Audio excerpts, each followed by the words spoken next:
Ang kwento ng Maguad siblings double murder case ay isang nakakagimbal na krimen na naganap noong Disyembre 10, 2021 sa bayan ng Milang, North Cotabato, Pilipinas.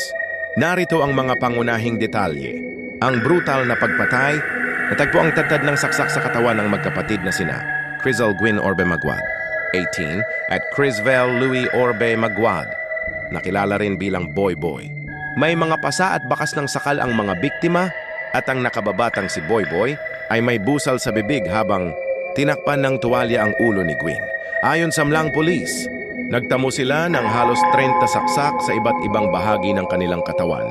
Sa tabi ng mga bangkay, nakita ang mga sirang bote, baseball bat at martilyo na pinaniniwala ang ginamit sa krimen. Ang pagtataksil ng adoptive daughter. Ang pangunahing suspect ay si Janice, ang adoptive daughter ng pamilya Maguad. Siya ang nag-iisang nakaligtas sa insidente at una niyang sinabi na nagtago siya habang pumapasok ang tatlong lalaki sa bahay. Ngunit natagpo ang malapit sa crime scene ang isang bag na naglalaman ng madugong damit na nagpapakita ng pagkakasangkot ni Janice at ng kanyang kasintahan. Ang pag-amin ni Janice noong Disyembre 16, 2021, umamin si Janice na siya ang pumatay sa kanyang mga kapatid dahil sa inggit at galit. Ayon sa kanya, nagkaroon siya ng pagnanais na palitan ang posisyon ni Gwyn sa pamilya.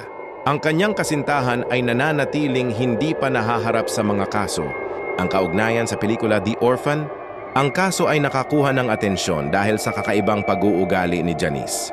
Ayon sa ama, si Cruz Maguad, nagkaroon siya ng kakaibang obsesyon sa thriller movie na The Orphan na nagkukuwento tungkol sa isang bata na inaampon sa isang pamilya at nagiging mapanganib na manipulator at mamamatay.